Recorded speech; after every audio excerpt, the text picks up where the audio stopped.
The storm came without warning that night, and with it, something Jack Coleman never expected: a wounded girl, soaked in blood and rain, collapsing on the porch of a man who had stopped believing in miracles 10 years ago. He used to have a daughter once, Emily, and when she died, so did his faith. All that remained was a broken cabin, a silent prayer he never finished, and a German shepherd named Rex, the only soul who hadn't given up on him. But when Jack opened that door, everything changed. The girl wasn't just running from monsters in the dark. She was running straight into the arms of redemption. Sometimes God doesn't send angels with wings. He sends them barefoot, bleeding, and lost, so that the broken can finally find their way home. And on that stormy night in the Montana hills, forgiveness knocked, and Jack finally answered. The first storm of summer swept across the high plains of western Montana like a herd of iron-hooved Mustangs, hammering the roofs of Boulder Creek and driving a curtain of rain across the valley so thick it turned the distant Sapphire Mountains into smudges of charcoal. Wind rolled off the Swan Range, cold and sudden as if winter had left a back door open, and the lightning came in hard, white knuckles punching the black belly of the clouds.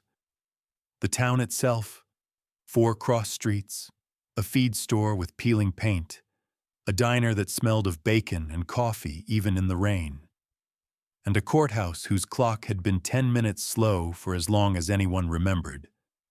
Hunkered beneath the weather, lights flickering, neon signs sputtering and catching like nervous breath. A long dirt road arrowed away from town through wheat stubble and greasewood toward a little wedge of pine and cottonwood, and in that copse sat a single-story cabin with a tin roof that sang under the rain, a rectangle of warm window light holding back the dark.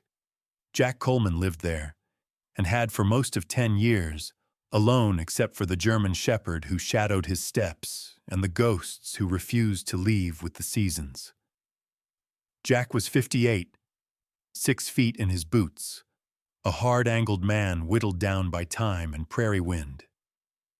The lines in his face were not the tidy crow's feet of laughter, but deep-cut riverbeds that came from staring into horizons and not liking the answers.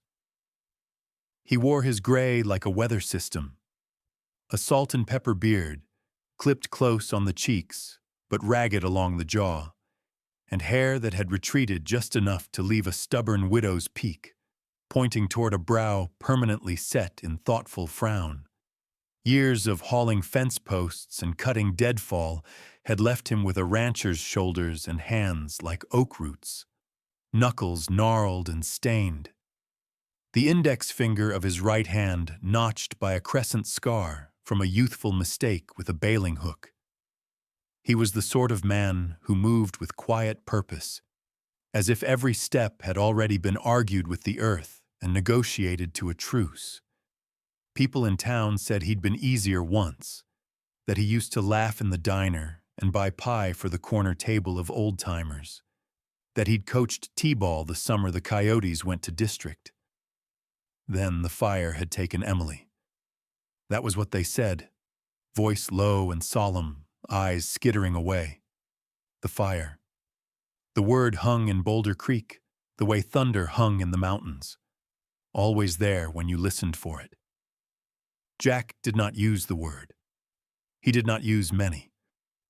He remembered a Thursday where rain threatened and never came, and a 14-minute drive to the hardware store, because the bolt he needed for the front gate was always one size smaller than the memory of it. He remembered the way Emily, small as a colt, 10 years old, hair the color of wet wheat and eyes so bright they made him want to sit up straighter, had stood on the porch and told him she was fine, that she would finish her math and give Rex a biscuit, and please could she stay just this once. He remembered saying yes, the way the word left his mouth like a coin flicked into deep water. The lightning hit the cottonwood by the creek that afternoon. The volunteer department did what they could. Afterward, the sky went too blue, and the sun shone as if it had not learned anything from the smoke. Jack bought a tin of deck screws he never opened and drove home into a life he did not recognize. 10 years later, the storm found him again, needling the tin roof, testing the chinking in the cabin logs, worrying at the chimney cap. He sat at the little oak table by the window, a mug of coffee gone cold in his palm, watching the rain lean and then lean harder. Across the room, a stone hearth glowed with a small, sensible fire. On the braided rug before it lay Rex, his German shepherd, 9 years old and built like an athlete who had never made a lazy choice. Rex was sable-backed, the dark saddle fading to tan along the ribs and legs, with a mask that could look stern at a distance and unaccountably soft up close. His ears were tall and clean, one scar nicking the left from a winter barbed wire tangle, and his eyes were the amber of iced tea backlit by sun. He was a listener, that dog. You could feel it when you talked to him, the way his gaze didn't slide around you but held, patient and committed, as if he were a librarian taking down your name so he could fetch the right book. After the fire, the dog had stopped searching. One day he simply understood, and since then he had been the rhythm and the hinge of the house. First out the door in the morning, last to check the porch at night, the heartbeat you could hear when the wind forgot to. The thunder cracked overhead now, and the lights blinked and held. Jack turned the mug in his hand and considered the nothing that often came with storms, the clean, empty quiet after the freight train of weather passed. How sometimes you could stand in the raw, washed air and almost imagine a new start. He told himself he would go check the south fence tomorrow if the ground would take the truck. He told himself the woodpile would last if he was careful, and he was, always. The knock came like a mistake, a single sharp rattle of knuckles on pine that somehow cut through rain and wind and the white hiss of the world.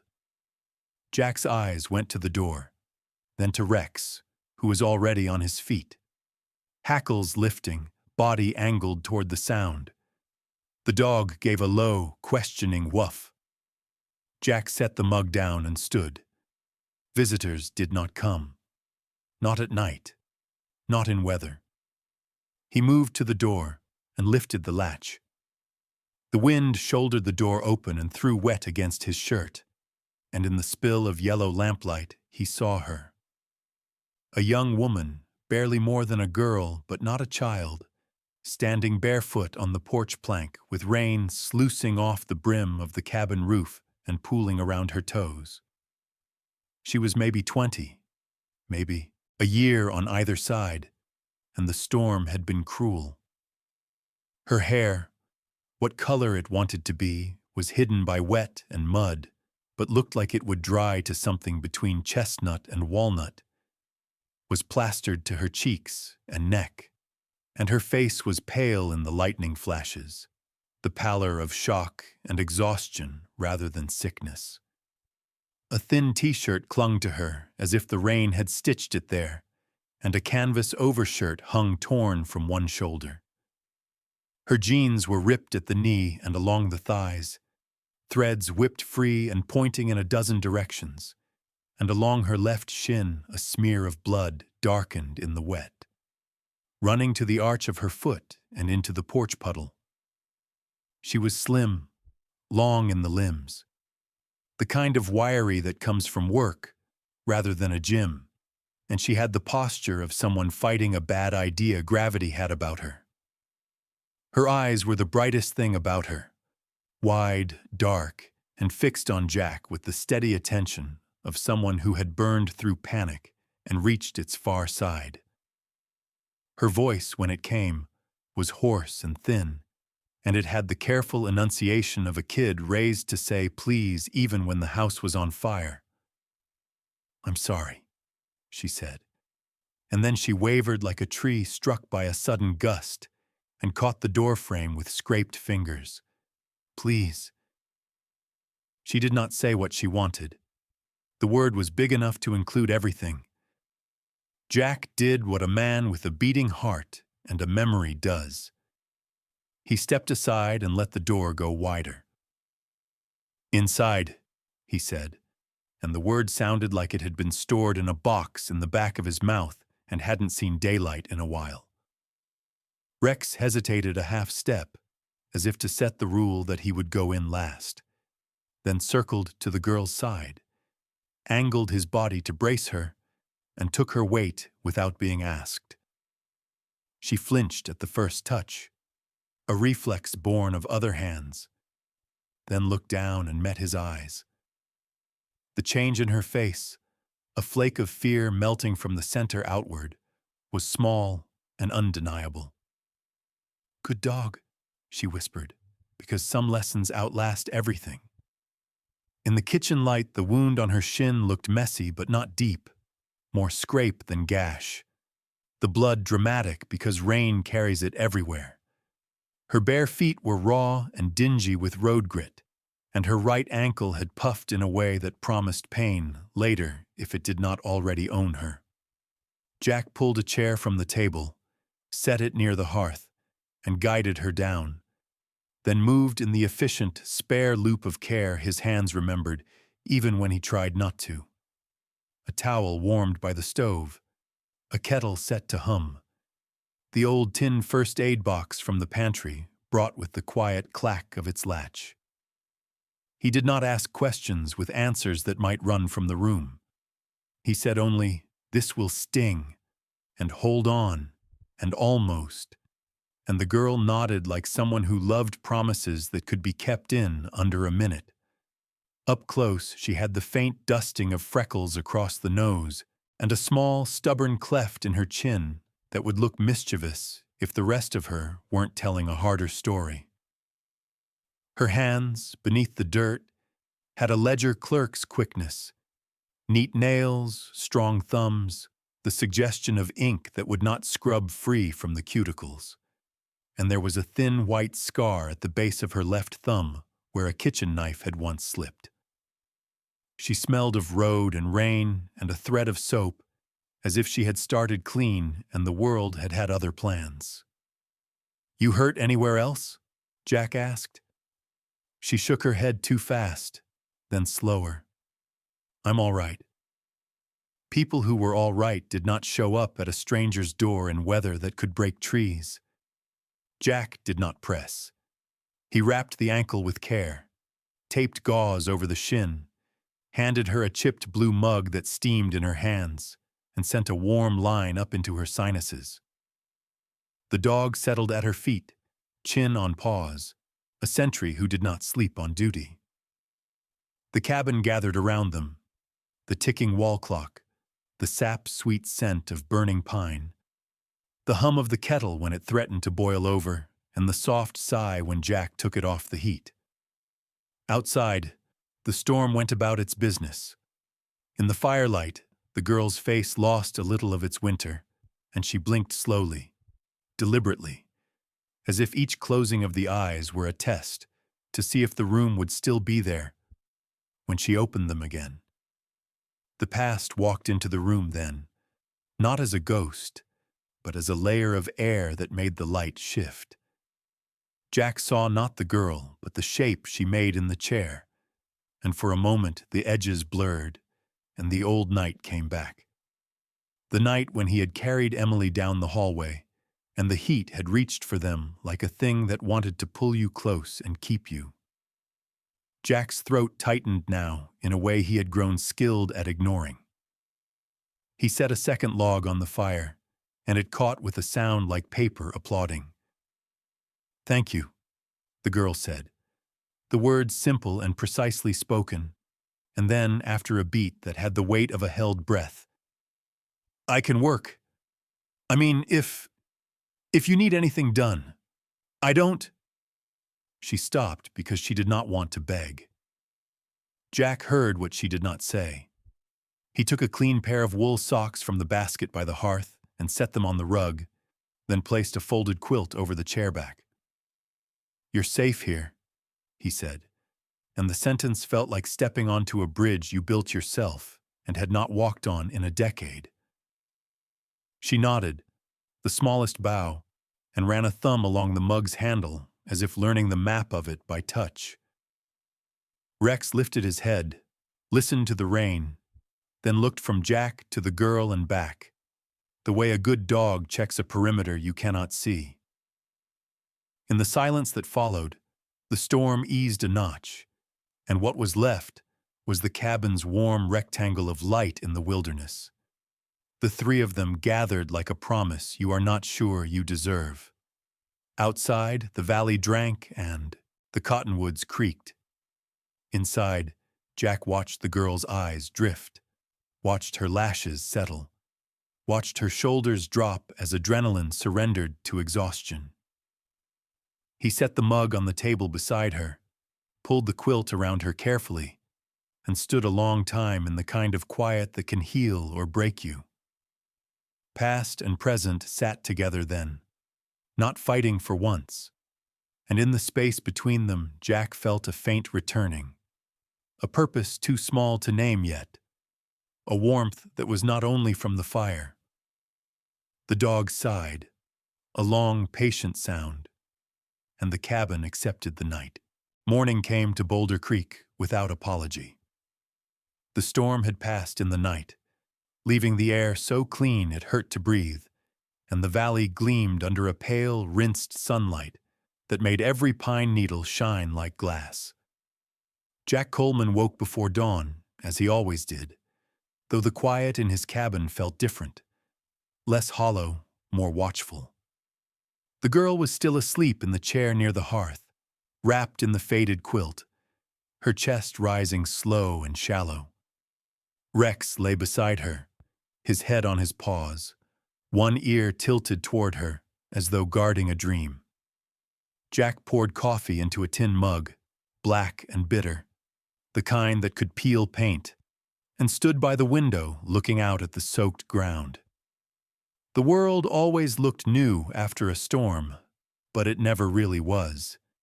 He had learned that truth too well. When the girl stirred, her breath caught as if the world had startled her awake. She blinked at the room, her gaze darting from the stone hearth to the table to Jack, then to Rex, who rose with a slow wag of his tail. "You're safe," Jack said quietly. She nodded, pushing back damp hair that had dried into soft brown waves. Her face was clearer now in daylight, sun-touched skin beneath the grime, sharp cheekbones that hinted she hadn't eaten properly in days, and eyes the color of rain-drenched oak bark, dark, deep, and carrying something she hadn't yet decided to tell. She swallowed before speaking. "My name's Clara. Clara Lewis." Her voice had regained a fragment of steadiness, though each word came like something she had to earn. "Thank you for helping me." Jack grunted softly, not sure what to say to gratitude he didn't think he deserved. "Where were you headed last night?" he asked. Clara's fingers tightened around the mug he handed her. Steam rose between them like a thin veil. "Nowhere safe," she murmured. Then, after a long pause, "There's a place south of town.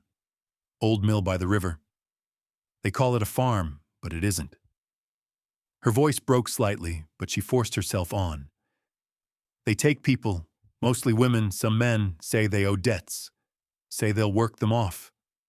No one ever leaves." Jack's jaw clenched. He had heard whispers of that sort of thing when he'd still worn a badge, back before Emily's death. But back then he'd thought such evil belonged to cities, not small towns like Boulder Creek. He had been wrong before. He could be wrong again. "Who runs it?" he asked. Clara looked toward the window as though the answer might ride up out of the distance. "Men from town.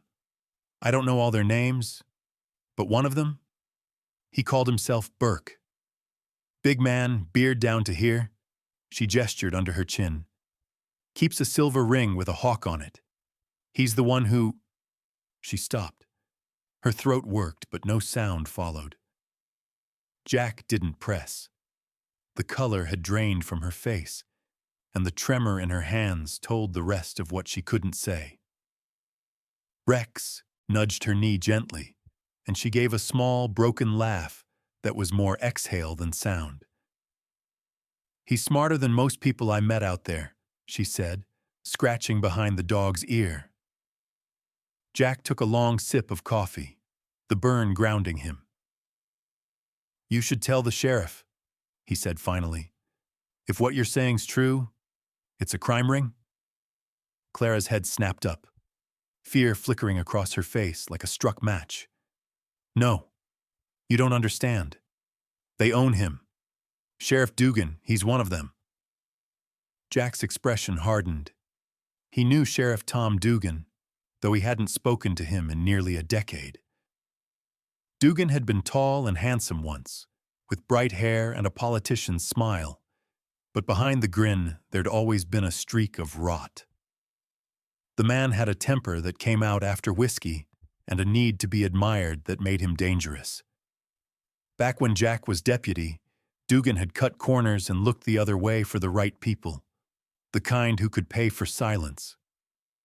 It was why Jack had left the force after Emily's death. He couldn't stomach lawmen who hid behind the badge to protect the wicked. Clara watched him, reading something in the quiet set of his jaw. You know him, she said softly. Jack nodded once. Knew him, he corrected. He walked to the stove and poured more coffee, needing the motion to keep from thinking too long. If they're tied into law enforcement, he said, you can't stay here long. Somebody's bound to be looking for you. Clara's shoulders stiffened. I can go, she said quickly. I didn't mean to bring trouble to your door. Rex stood then, stretching his long frame, and crossed to her side, resting his head on her thigh. She froze for a heartbeat, then relaxed, fingers sinking into the thick fur between his ears. Jack watched, something in his chest pulling tight. Eat first, he said. Then we'll think about the rest. He set about frying eggs and heating the last of yesterday's cornbread. The smell filled the cabin, simple but alive. Clara ate carefully, like someone who'd learned food could be taken away mid-bite. When she finished, she wiped her mouth with the back of her hand, embarrassed, and whispered a thank you that almost disappeared into the hum of the wind outside. Later, when the sun climbed higher, Jack went to the shed for firewood and found his mind circling the same thought. He should turn her in. That was the right thing, or at least the safe one. But the memory of her shaking hands, the scar near her thumb, and that look, half terror, half defiance, kept him still. When he came back, she was standing near the window, wrapped in one of his old shirts that hung past her hips. You were a lawman once, she said quietly. I saw the badge on the shelf. Jack followed her gaze to the little relic above the mantel, blackened edges, bent clip. He didn't answer. You could help, she said. You could stop them. Her words hit something deep. Once, maybe, he could have, but now, he was just a man who fixed fences and talked to ghosts. I can't fight that kind of trouble anymore, he said, his tone flat. Not alone. Clara turned toward him fully, and for the first time her voice carried steel. Then don't do it for me. Do it for whoever comes next. The room fell into silence again, save for the faint tap of rain sliding off the roof's edge. Jack met her gaze, saw the resolve there, the kind that only grows after a person has been broken and rebuilt by their own hands. It stirred something in him that had been asleep for years. Outside, Rex barked once, sharp and alert. Jack's head snapped toward the window, A truck engine growled somewhere down the dirt road. He crossed the room, peering through the glass. A pickup, mud-splattered, unfamiliar, was easing toward the cabin, tires grinding over wet gravel. Clara stiffened. "They found me." Jack moved fast, snatching the rifle from the wall. "Get in the back," he ordered. "Stay low, don't make a sound." She hesitated, fear flickering across her face. "Jack." "Now," he said, voice low but firm. Rex stood beside him, ears forward, body tight with readiness. The truck stopped short of the porch. Two men climbed out, strangers. One was thick around the neck, bald under a wet cap. The other lean, stringy, wearing a coat too fine for this kind of mud. They looked like men used to giving orders, not asking for favors. "Morning," the bald one called, forcing cheer. "Looking for a girl came through this way. Thin, brown hair, hurt herself running through the woods." Jack leaned against the doorframe, rifle in plain view. "Ain't seen anyone," he said evenly. The man's smile faltered. "Funny," he said. "Tracks led right up this road." Jack's eyes didn't blink. A lot of roads lead nowhere. For a long beat, no one moved. Then the lean man spat into the mud and muttered something under his breath. They turned back toward the truck, tires spinning as they pulled away, spraying gravel like shrapnel. Jack exhaled slowly, his grip easing on the rifle. When he turned, Clara was standing in the hallway, eyes wide, pale as frost. He should have been angry that she hadn't listened, but all he saw was fear, pure and human. "You'll stay," he said finally. "At least until we figure what's coming next." She nodded, trembling but grateful. Rex padded between them, his tail brushing her leg as if sealing the decision. Jack looked out across the drenched land again, the sky clearing to a sharp, unforgiving blue. Trouble had found him, same as before. But this time, he wasn't going to turn away. The road into town looked different after rain. Puddles glimmered in the ruts like pieces of fallen sky, and every sound carried farther than it should. The cry of a hawk, the groan of a truck engine, even the whisper of tires on wet dirt. Jack Coleman hadn't driven that road in nearly a year, but this morning he guided his old Ford down it with the grim purpose of a man walking back into a wound that never healed. In the passenger seat, Rex sat upright, eyes fixed on the open fields, tail motionless. The dog seemed to know what kind of day it was, the kind that never ended well. Clara stayed behind at the cabin under Jack's orders. He had seen fear in her eyes when the strangers came the day before, but also something harder, the steel that survived ruin. He had told her to lock the door, keep the rifle close, and trust the dog if anything felt wrong. She had nodded, though her lips trembled when she said she would. The closer he got to Boulder Creek, the more the town revealed what it had become. New trucks lined the curb in front of the tavern, men in expensive boots drinking early coffee in a place that once opened only after dark. There was money here now, dirty money. Jack parked near the old feed store and sat a long moment before stepping out, hat low, raincoat buttoned to the neck.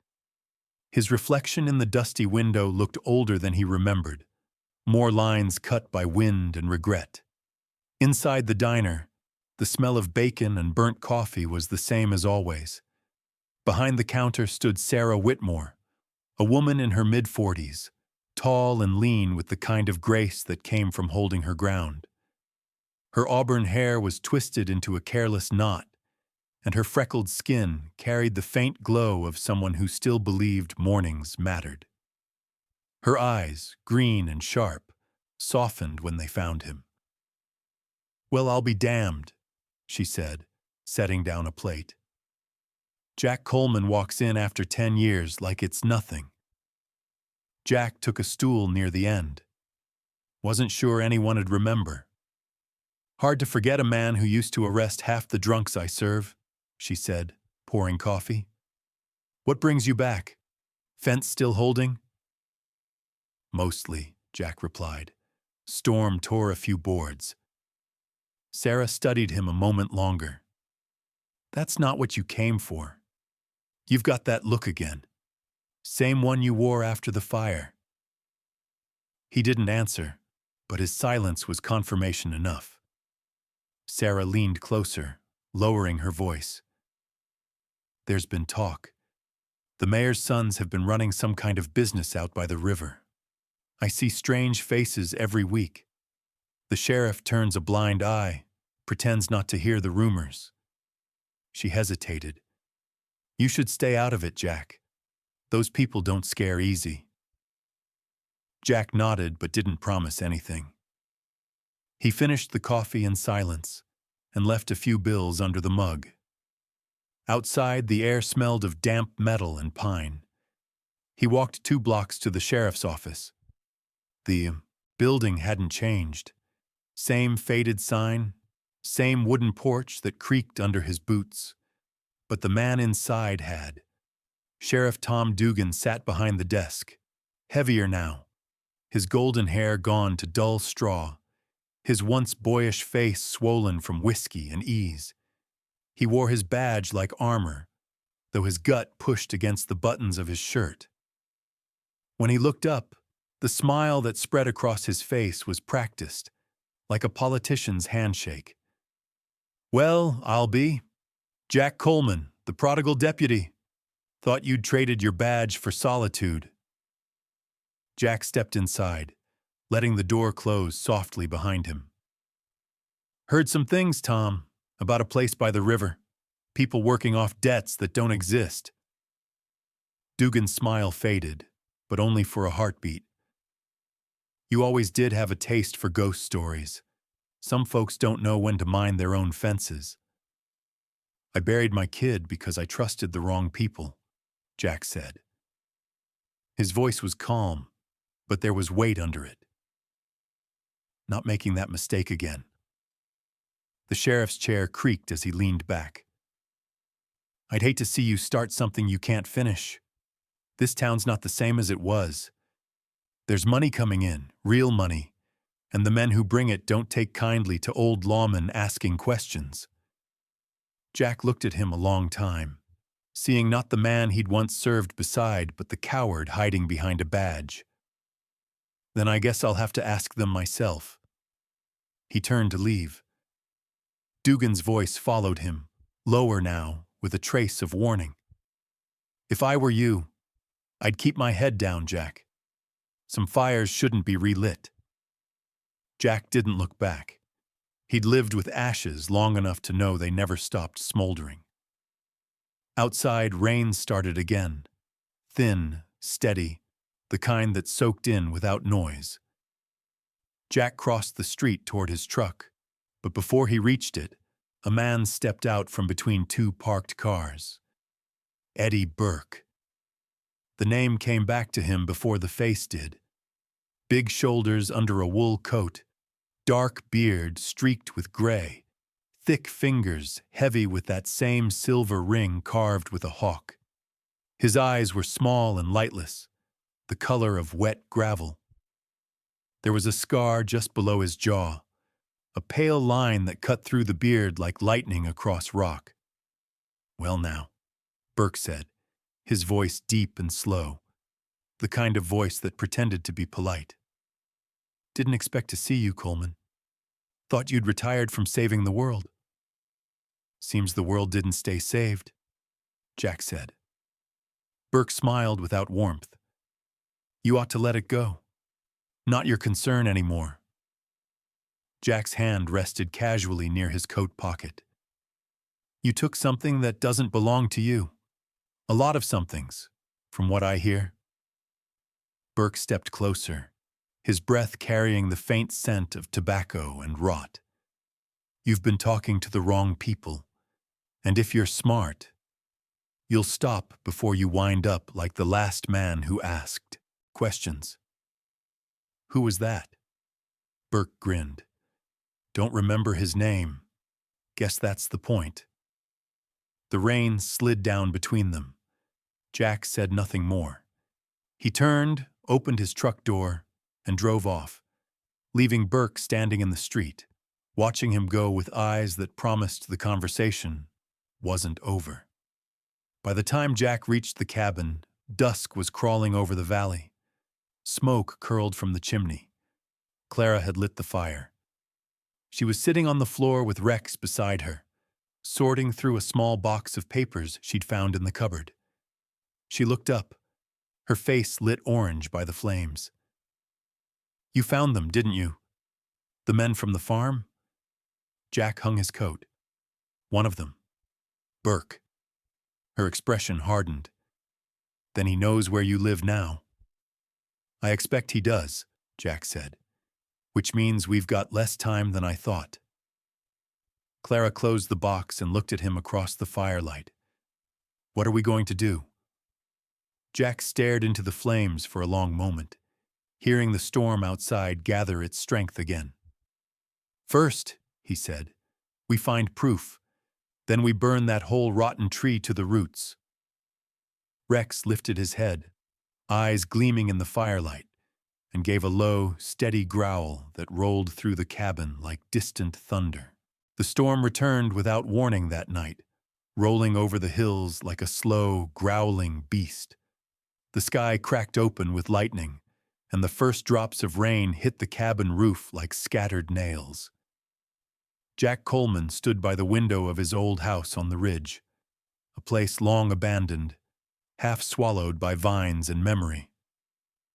The boards creaked beneath his boots, the air thick with the smell of dust, oil, and old paper. He had brought Clara and Rex here at dusk, following the back roads where no one went anymore. It wasn't much of a fortress, but it was high ground, and in Montana, that counted for something. Clara moved through the small living room, her hands brushing the surfaces like she was trying to memorize the space. Her face looked drawn in the flickering lamplight, too young for so much fear, too tired to hide it.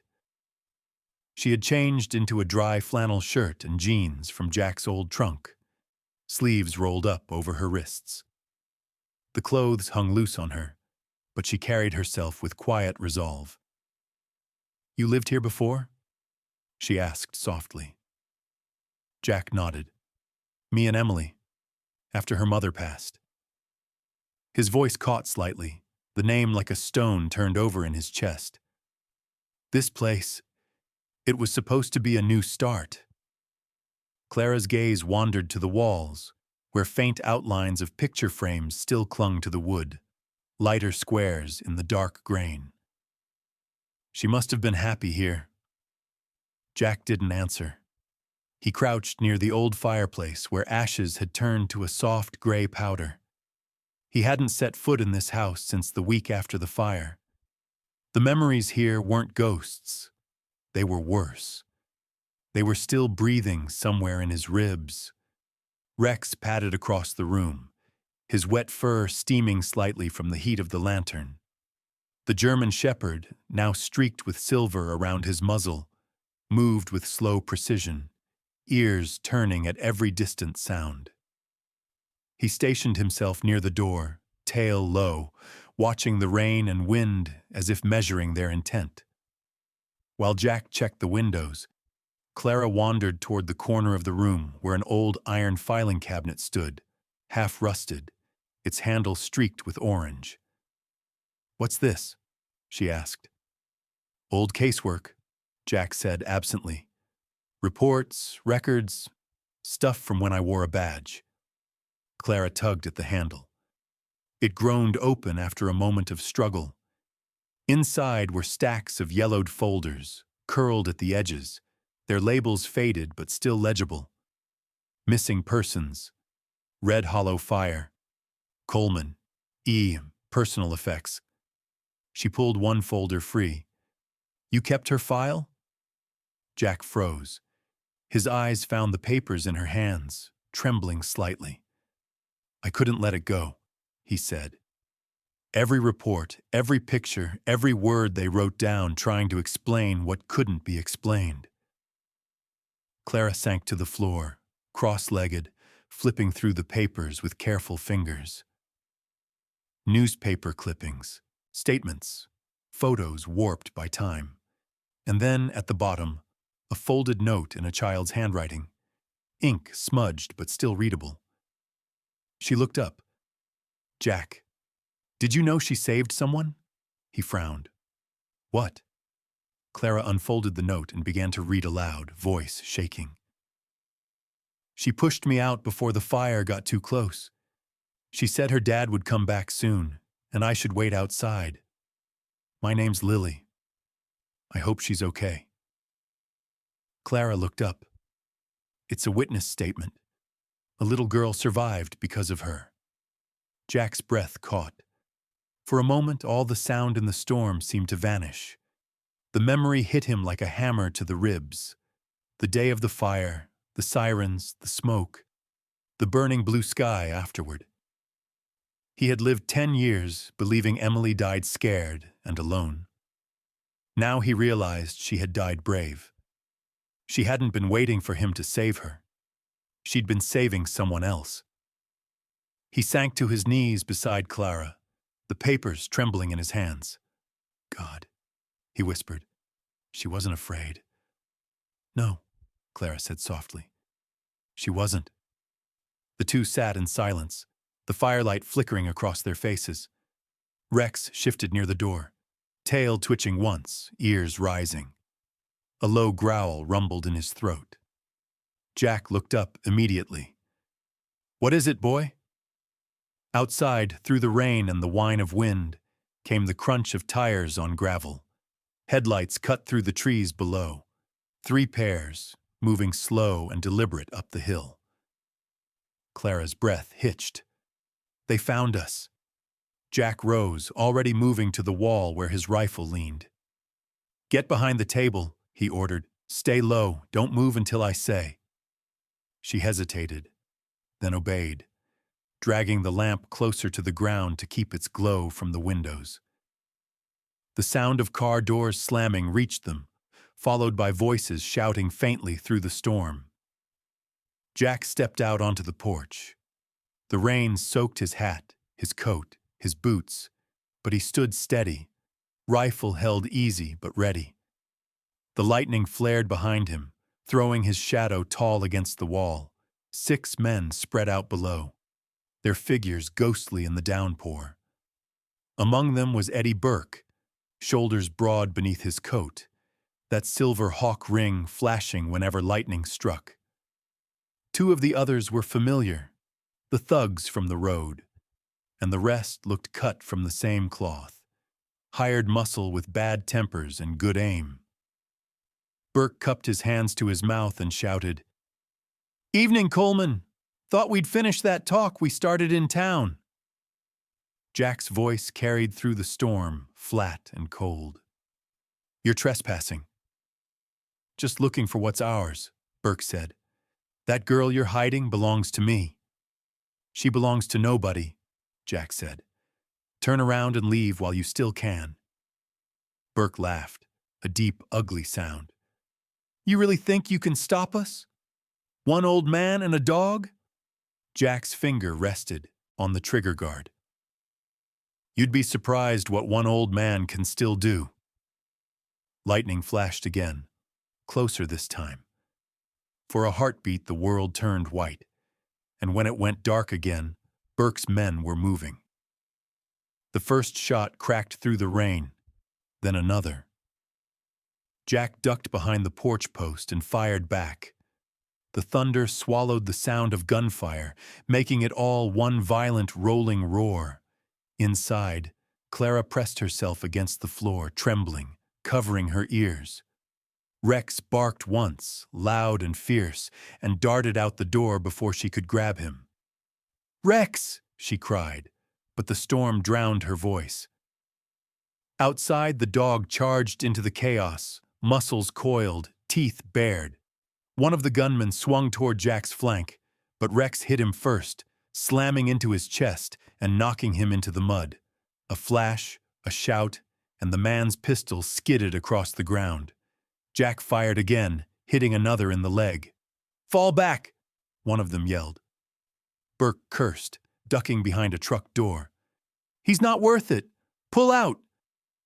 But another man, young and reckless, didn't hear. He raised his rifle toward the porch, eyes wide and wild. Jack turned too late, until Rex leapt between them. The muzzle flashed. The sound cracked through the rain like the breaking of the world.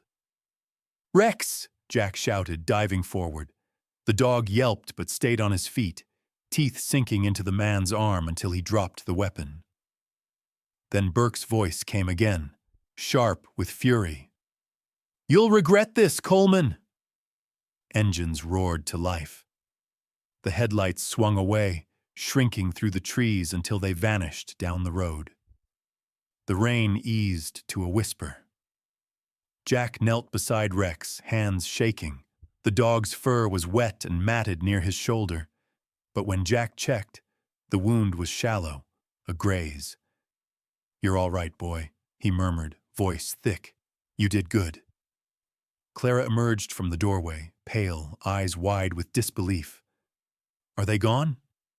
"For now," Jack said, rising slowly. "But they'll be back." She looked at him, her voice small but steady. "Then we'll be ready." Jack nodded, staring into the black trees beyond the clearing. "They wanted a war," he said quietly. "Now they've got one." Lightning flickered one last time across the horizon, and for the first time in years, Jack Coleman didn't look away. The first light of morning bled over the ridgeline, washing the soaked valley in a fragile gold.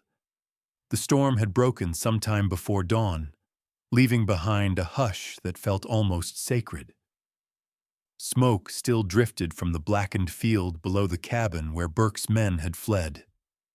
The air was sharp with the smell of wet earth and gunpowder, a reminder of what the night had taken and what it had given back. Jack Coleman stood at the porch rail, his coat damp, his hands steady now after hours of adrenaline. He hadn't slept, but there was no fatigue in his eyes. There was only the stillness of a man who had made peace with something inside himself. Behind him, Clara moved quietly through the cabin, packing away the medical supplies and the spent shells that littered the floor. She looked different in the morning light, her face softer, her eyes no longer wide with fear but alive with purpose. The bruise on her cheek had faded to a dusky yellow, and her hair, pulled back with a piece of twine, fell in loose waves down her neck. She carried herself like someone who had survived more than just one night. Rex limped slightly as he came to sit by Jack's side. The graze on his shoulder cleaned and bandaged with a strip of torn cloth. His fur was matted in places, his ears perked, eyes sharp and alert despite the night's battle. Jack reached down and ran a rough hand through the dog's fur. "You did good, boy," he murmured. Rex answered with a low rumble.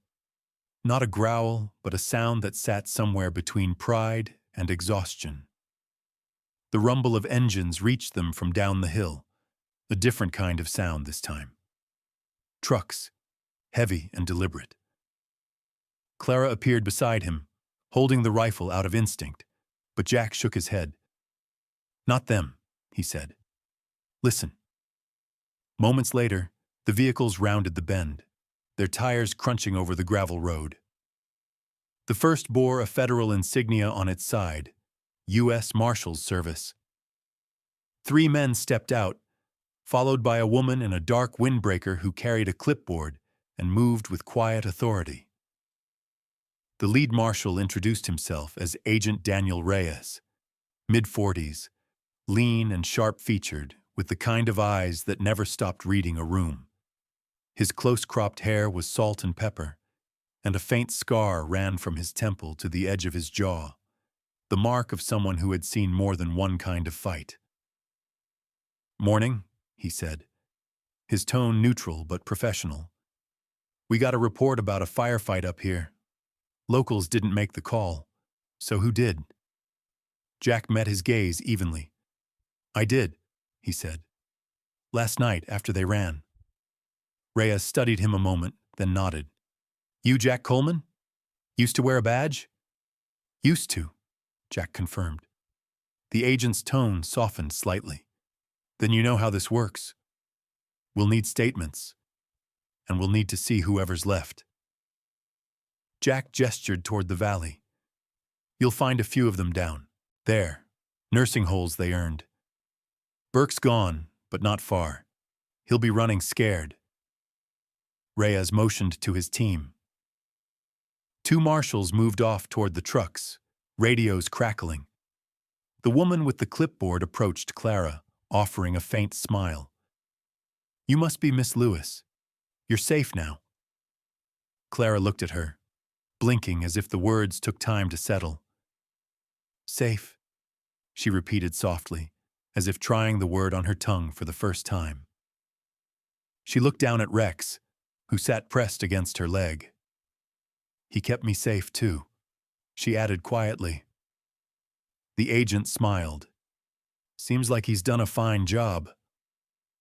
By mid-morning, the valley buzzed with controlled chaos. Federal vehicles fanned out through the hills, officers collecting weapons and rounding up stragglers. The last of Burke's men were found near the creek, hands raised, faces pale with defeat. Sheriff Dugan was dragged from his office hours later, still in uniform, eyes wild and pleading. When Reyes read him his rights, the man's voice cracked. I didn't know, he protested, but his tone betrayed him. Jack stood among the onlookers, expression unreadable. He didn't smile, didn't gloat. He just watched as the rot that had festered in Boulder Creek was finally cut out. Sarah Whitmore arrived from town that afternoon, driving her old pickup. Her auburn hair was tied back under a bandana, and her green eyes flicked between Jack and the lawman as she climbed from the cab. Heard about what happened, she said. Didn't figure you'd be the type to start a war. Jack wiped his hands on his jeans. Didn't plan to. Just finished one somebody else started. She gave a short, knowing laugh. Then her gaze shifted to Clara, who stood a few steps away, speaking with one of the agents. That her? Yeah, Jack said. Clara Lewis. Sarah nodded. Strong one, that girl. Reminds me of someone. Jack raised an eyebrow. Who? Sarah looked toward the horizon, where the light caught the last strands of storm cloud and turned them gold. You, she said simply.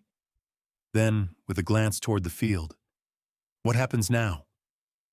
Jack followed her gaze. Marshals were loading men into trucks, the engines coughing to life. Now, he said, the law does what it should have done 10 years ago. Sarah studied him for a long moment before nodding. You look lighter, she said. Maybe I am, he replied. By late afternoon, the valley had quieted again. The marshals left with their prisoners, the sound of their engines fading into the distance. The air felt new, rinsed clean. Jack stood near the oak tree behind the cabin, the place where the ground rose slightly and the grass grew softer. A small wooden cross stood there, weathered, simple, the letters EC carved by hand. He hadn't planned to come here, but his feet had led him anyway. He crouched down, brushed rainwater from the cross, and whispered, I did it, Emily. I finally did it. The wind moved gently through the branches, almost answering. Behind him, Clara approached slowly, her hands clasped in front of her. She'd be proud, she said. Jack looked up at her, eyes tired but warm.